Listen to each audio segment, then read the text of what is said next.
చదువుకుంటున్నావు. బెంచిల సాటు పోయి అడవిలతో ఏం చేస్తున్నావురా?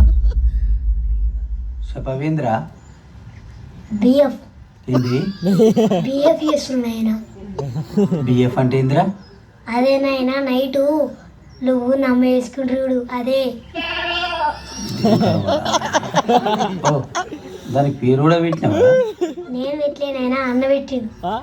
ఒరక్క ఆడు కూడా చూసిండా? బిఎఫ్ ఎందుకు చేస్తున్నావురా? మీరెందుకు వేస్తుర్రో నేను కూడా అందుకే చేస్తున్నా. అట్లా చేయొద్దు బిడ్డ, అట్లా చేసుడు తప్పురా. ఆ తప్పు మీరు కూడా చేస్తురుగా. అట్లా చెప్తే అర్థమవుతుంది. చేయాలి.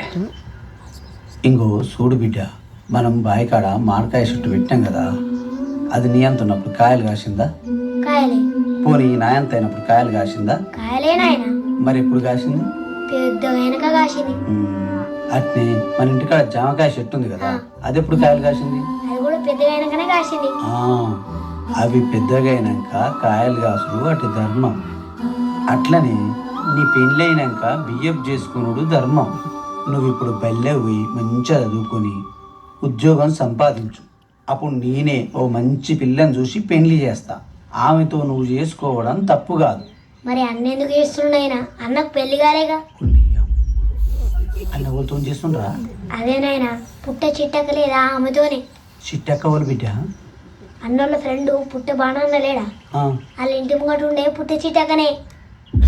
ఆమెతోనే బిఎఫ్ ఎత్తుండు.